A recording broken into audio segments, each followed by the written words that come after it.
Sigurado ka ba na ako talagang anak na Estefan? Kumunot naman ang noon niya dahil sa tanong ko. Nung pumasok ako sa cubicle na yon, may nakita ko sa loob ng room na gumagalaw sa likod ng bookshelf. May tao at wala ka dito ng panahon yon na umalis ka. It was me. Ako naman napakunot noon dahil sa sinabi niya. Inabot niya ang dalawang kamay ko at tinalikan ito. It was me, baby. Bumalik agad ako pag alis ko kahapon. Di mo lang ako nakita pumasok ng bahay. As was Babsy preparing this dinner for us. It was also me who opened the secret door inside of her cabinet para magkaroon ka ng ideya kung sinong tinutukoy kong babae na nakatago sa room na sinasabi ko. It was you. You saw the girl in that painting, right? Ikaw yun, di ba? Ang babaeng nakahawak ng paintbrush, kaya doon ko tinago ang babaeng anak ni Mr. Estefan. Eh bakit di mo na lang sinabi ng diretsahan? Tsaka bakit lahat ng paintings ko nandun sa loob? I bought it. Nakita ko nakadisplay yan sa isang gallery house and it's been 4 months nang bilhin ko yon. Doon ko napagtantong painter ka pala nung nakita kong itsura mo sa painting. I love it, that's why binili ko ng lahat. 3 araw ka pala nagtatrabaho sa mansyon nang bilhin ko yon. Halata bang attracted na ako sa'yo unang kita ko pa lang sa'yo? Hindi halata, Doc. Paano kung mahahalata yun ay nakakapangilabot ang mga titig mo sa akin na wala ekspresyon tuwing nasa kitchen ako noon, di ka malang nagsasalita. Napangisi siya dahil sa sinabi ko sa kanya. Mas lalo tuloy lumantad ang kakubuhan niya. I can't stop myself from staring at you. Di nga ako makapaniwala na hanggang tingin lang ako sa'yo noon. Kapag gusto ko, nakukuha ko kaagad. Sa'yo lang ako nahirapan, baby. Hinapos niya ang buhok ko at nilagay ito sa gilid ng tenga ko. I really wanted you to be mine. Kailangan ko pa talagang takutin ka kay Maximo para tuluyan kitang markahan na ako nagmamayari sa'yo. Sinamaan ko siya ng tingin. Dahil naalala kong unang gabing inangkin niya ako. Takot na takot sa ahas na yon tapos doon niya pa talaga ako patutulugin. Ang sama mo. Alam mo, takot na takot ako sa ahas na yon tapos doon mo pa talaga ako patutulugin. Yumuko siya at pinanggigilan ako sa pisngi. Kung hindi ko ginawa yon, hindi ko sana natikman ang pinakamasarap na pagkaing nakahain sa harapan ko. Tama na yan. Basta tinakot mo ko. Tapos tinulak mo pa ako na lumabas at iwan ka rito. Marami ka ng kasalanan, Hendrix. Narinig ko ang mahinang pagtawa niya at tinalikan ako sa tungki ng ilong kaya napangiti ako sa ginawa niya. I'm sorry about that. Bala ko na kasing pakawalan ka eh. Kaso bumalik ka kaya akin ka lang ha? Ako lang nagmamayari sa'yo. Nagtepto ako, tinilikan siya sa labi. Napatitig siya sa akin at napangiti ako, lalo dahil nakita ko kung paano namula ang tenga niya sa ginawa kong paghalik sa kanya. Sa'yo lang ako, Doc, I promise. Hinapit niya ako sa bewang at siniil ng halik. Para naman akong lumulutang tuwing ginagawa niya ito.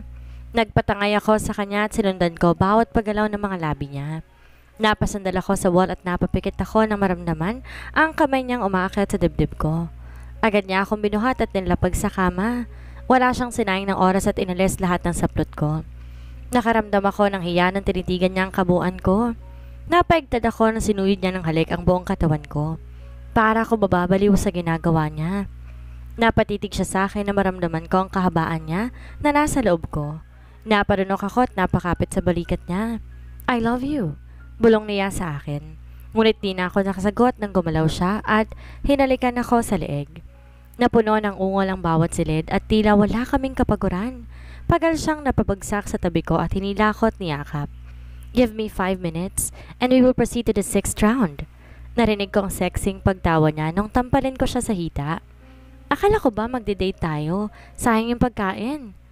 Nag-date naman tayo, baby ha. Make love date. Besides, kumain naman tayo eh. Walang sayang. Nilingon ko siya at sinaman ng tingin, kaya lalo siyang napatawa. Napula ang pisngi ko dahil sa mga sinabi niya and yes, he literally ate my pearl at para akong mababaliw kanina dahil sa ginawa niya. Ang bilis ko ring matuto dahil nagawa ko ring isubong kahabaan niya hanggang sa nauwi sa ilang ulit ang make love namin. Bigla lang niya akong hinalikan sa pisngi na tila nang gigigil siya sa akin at kinikilig ako sa tuwing ginagawa niya ito. Let's move tomorrow in the morning in my mansion. Bakit? Delikado ba rito? Yeah. Alam ko babalik sila dito pagkaraan ng araw. Muli sila mag-iimbestiga dito. Paano kung aalis muna ako tapos magpapakita ako sa kanya para hindi ka maipit sa sitwasyon? Baka makulong ka dahil isipin niya na ikaw nga ang kumidnap sa akin noon? Don't think about it. Ako nang bahala. Delikado pa rin kapag nahiwalay ka sa akin. I don't want it. Napakalas ako sa kanya at humarap ako sa pesto niya. Drex, para nga hindi kanya iturong kidnapper kaya gagawin ko yun eh. No, ayoko Hana, do you understand? Mapapahama ka sa kamay ni Dominador kapag pinayagan kita. Marahil ngayon alam niya nang nahahanap ka ng dad mo. Sisiraan niya ang plano niya nung una and I'm sure sa pangalawang plano niya, kapahamakan ang kalalagyan mo. Napayoko ako, tinalikan lang niya ako sa noo. I can't afford to lose you again. Marami na siyang tinangay sa akin at di ako papayag na isa ka sa kukunin niya. Please understand me. Ako nang bahala as long as you love me, ipaglalaban kita. Mahal na mahal kita at kaya kong ialay ang buhay ko para sa'yo. Napayakap na lang ako sa kanya at napasinghot. Di ko mapigilang maiyak sa mga salitang binitawan niya. Salamat Drex, mahal din kita. Stop crying baby, come here. Pinahiran niya ang luha ko at tinilikan ng tiklop ng mga tako, kaya't napatawa ko sa kanya. Baby, let's eat. Bago pa magbagong isip ko at ikaw ang kakainin ko. Muli ay napatawa siya dahil mabilis akong nagtakip ng bibig gamit ang aking kumot. Pumasok muna kami sa banyo at sabay naligo. Buti na lang hindi niya ako minanyak sa loob, kaso panay halik naman siya sa akin. Nagbihis na kami at pinaghila niya ako ng upuan. Napatitig ako sa kanya nang inabutan niya ako ng 3 tangkay ng white rose. Namanghalang ako at napakabog ng malakas ang dibdib ko. Dahil iba pala epekto kapag siya nagbigay ng bulaklak sa akin. Salamat. 3 lang yan, di tulad ng dinadala ni Val. Lagi na isang bouquet. Napatawa na lang ako dahil di ko maipinta ang mukha niya. What's funny? Pinagtatawanan mo ba ako dahil 3 lang yan? Tumayo ako mula sa pagkakaupo, lumipat sa pwesto niya. Kailangan ko pa talagang paamuin ng demonyong to, kaya hinalikan ko siya sa labi at niyakap. Thank you. Hindi pa rin ito matutumbasan ng isang bouquet. I love you. Basta na lang niya ako hinapit sa bewang at kinandong sa kanya. Makakapag-dinner pa ba kami nito? Huwag na tayo mag-dinner, baby. Let's make love again. Tumigil ka nga, nagugutom na ako. Napatawa naman siya at naghila ng plato. Just kidding. Come on, say ah. Drex, ano ba? Narinig ko pang pagtawa niya dahil pinisil niya ang kanang dibdib ko. Sorry, ito na. Ayaw niya akong pakawalan kaya't sinusubuan niya ako. Sinaman ko siya ng tingin dahil ngumungaya pa lang ako, agad na nang dinampian ng halik ang aking labi. Matapos ang dinner, puro ng paglalandian. Di talaga maalis sa katawan niya yun. Habang nakasandal ako sa dibdib niya, maraming bagay ang pumasok sa isip ko. Ngunit anuman, naman na nagawa kong desisyon, paninindigan ko to. Siya ang pinili ko kaya hindi ako papayag na maiipit ulit siya sa sitwasyon ko. Kaya ako bumalik dahil yun ang nais ng puso ko. Mahal ko siya, hindi ko lang maamin yon. At kahit na ama ko pa si Mr. Estefan, hindi ko pa rin naman siya lubusang nakikilala. Kaya natatakot pa rin ako na lumabas. Kapag nangyari yon, siguro ngayon, tinutugis na siya ng NBI. Baby, what are you thinking? Hindi ka ba inaantok? Hindi pa. Naisip ko lang tama nang umalis muna ako, Drex, para hindi ka... I said no. Listen to me. Let me drive this one. Please makinig ka sa akin. Pinharap niya ako sa kanya, tinitigan sa mga mata. Nakapayakap na lang ako sa kanya at sumang-ayon. Di ko namalay nakatulog na ako habang nakayakap at nakasandal sa dibdib niya. Naalimpungatan ako na maramdamang may humahalik sa tungki ng ilong ko. Kasunod noon bumaba sa labi ko. Good morning, baby. Wake up. We have to go. Tuloy na nagising ang diwa ko dahil sa sinabi niya. Aalis pala kami rito, nakalimutan ko. Pinasadaan ko siya ng tingin at nakabihis na siya. Nakita ko na ang mga gamit ko na nakanda na rin. Come on. Nakaantay na ang devil sa labas at mga tao ko. Wait lang. Maghilamos lang ako at mag-toothbrush. Hurry up, baby. I'll wait for you here. Agad akong kumilos at napakunot noo. Dahil alas 3 pa ng umaga kaya feeling ko, kakatulog ko pa lamang tapos ginising niya na kaagad ako. Na makalabas kami ng bahay, maraming sasakyan ang nakaparada sa parking lot ng bahay namin. Nakita ko mga kaibigan niya parang pinaglihi kay Adonis. Napayuko ako na makita ko ang pagngisi ng mga kaibigan niya sa kanya. Tinapik siya nito ng isang lalaki na kulay asul ang mata. You got the queen, man. Let's go. Inawakan niya ako sa kamay at pumasok kami sa isang limousine. Ngayon lang ako nakasagay dito at ang ganda pala sa loob. Are you alright? Napalingon ako sa gawin niya at ngumiti sa kanya. Niyakap niya ako at sinarang zipper ng jacket niya na pinasuot niya sa akin kanina. Do you feel nervous? Ayos lang ako. Di ako natatakot kapag kasama kita. Muli ako napangiti nang pinaulanan niya ako ng halik sa pisngi. Medyo malayo din ang biyahe at di ko na malayan. Lumiko kami sa isa at pumasok sa isang malawak na compound. Napaka-pamilyar sa akin ang paligid. Naalala ko minsan pa lang akong dinala ng mayordoma dito para maghatid ng mga gamit at di na muling naulit pa yon. Nakapunta na ako rito. Really? When? Sinama ko ni Manang Daisy. Naghatid kami ng mga gamit. Ilang beses lang yon. Napatango siya sa akin at sabay kaming napatingin sa pasilong dinaraanan ng sasakyan. Napakalaki talaga ng bahay niyang to kumpara sa ibang bahay niya kaya't ganito na lang kalayo at kalawak ang compound. Mahal! Agad siyang napalingon sa akin at napakunot noo. What did you call me? Sabi ko, mahal, ayaw mo ba? Di agad ako nakapagsalita pa ulit dahil siniil niya ako ng halik. Buti na lang may shield at di kami nakikita ng driver. No, I love it baby. Mahal. Parang may humalungkat na naman ng tiyan ko nang inulit niya rin ang sinabi ko. Nababaliw na nga ako sa kanya dahil kapag siya ang gumagawa noon at nagsasalita ay ibang epekto sa akin. Si Max pala, paano siya? Napakunot noo ulit siya at napatitig sa akin nang hindi makapaniwala. Really? You're concerned to Max? Don't worry, ipapalipat ko siya rito para magkasama tayong tatlo. Hindi yan ang ibig ko sabihin, Drex. Inirapan ko siya kaya napatawa siya sa akin. It seems like you're missing him, huh? Gusto ko lang naman magtanong eh. Galit na kaagad ang mahal ko? Okay, fine. May nag-aalaga sa kanya, alam mo yon, right? Di na ako sumigot dahil huminto na ang sasakyan. Inalalayan niya ako pababa at agad na kaming pumasok. Thanks, devils. I owe you a lot. Don't forget tomorrow. Don't worry, everything is fine.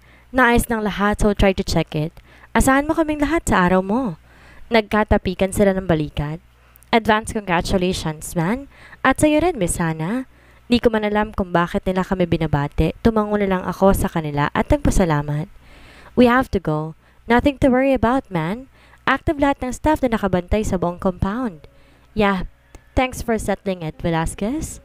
Napatango sa kanya ang lalaki na may hazelnut eyes at may kakaiba ring tiglay na kagapuhan. Man, aalis na kami. Bye to you, Hannah Mondragon. Sabay ngisin ni Sir Chris sa akin. Naginit ang pisngi ko dahil sa sinabi niya at hindi ko maipaliwanag ang kilig na nararamdaman ko na ikabit niya ang apelido ni Hendrix sa pangalan ko. It sounds good. Siguro panahon na para itali kita ng tuluyan. Sabay yakap niya mula sa likod ko.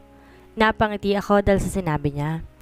Niyaya niya akong kumain ng agahan at maraming maids ang nakahilera na makarating kami sa napakalawak na living room dahil madaraanan muna to bago makarating sa dining room. Everyone, this is my wife. So kung paano niyo ako ituring as your boss, treat her like the queen of this mansion. Do you understand? Yes, senyorito. Lalo nag-init ang pisngi ko sa sinabi niya. Did he said, wife?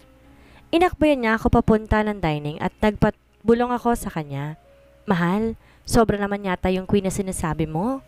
But you are my queen.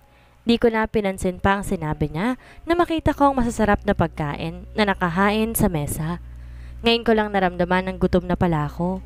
Nahiya nga ako dahil kumain sinusubukan niya pa talaga ako. Pero pakiramdam ko'y kailangan ko ng masanay sa kanya. Pagkatapos namin kumain, dinala niya ako sa magiging room daw namin. Naisip ko palang magkatabi kaming matulog bawat gabi, mas lalo nang bumibilis ang tibok ng puso ko. Kung saan man kami dadalhin nito, handa ako magpatangay. Makasama ko lang siya. Sumama na rin ako sa kanya sa office niya dahil may online meeting daw siya sa buong board ng ospital. Nakikinig lang ako sa kanya habang nagsasalita siya at naisipan kong maligo. Sinenasan ko siyang lalabas ako dahil maliligo at tumango naman siya sa akin. Pumunta ako sa room namin, inayos ang mga gamit namin. Napatitig ako sa aking size bed at napailing-iling ako dahil kung ano-anong eksena na pumapasok sa isipan ko. Nahawaan ako ng kamanyakan ni Drex. Paglabas ko ng banyo, agad na padakong mata ko sa malaking wall clock. 12:00 na pala ng tanghali. Di pa rin ba siya tapos doon? Lumabas ako ng room at naisipang puntahan siya sa office. Ngunit natigilan ako na makita si Val, kakarating lamang sa may sala. Si Kuya, Manang? Narinig ko ang tanong niya sa isang maid. Napatingala siya sa pesto ko kaya bumaba ako ng hagdan. Nagulat ako nang sugudin niya ako ng yakap. Val, ano nangyari sa'yo? Di ko kasi may paliwanag yung itsura niya Gulong-gulo yung buhok niya at ang damit na suot niya noong nakarang araw. Na pumunta siya sa bahay ni Jex, ganun pa rin ang suot niya. God, I'm so sorry. Di ako nakasipot sa araw ng date natin. Val! Pinanlamigan akong bigla na marinig ko ang boses ni Jex. Napalingon ako sa kanya nang kumala si Val sa akin. Madilim ang mukha niya habang papalapit sa pwesto namin. Kuya, I called you in your office using a payphone pero ang sabi ng sekretary mo, wala ka daw doon.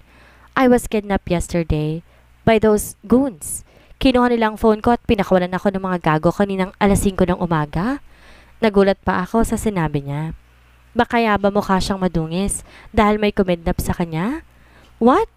Ano naman kailangan nila sa'yo? At bakit hindi sa phone number ko tumawag?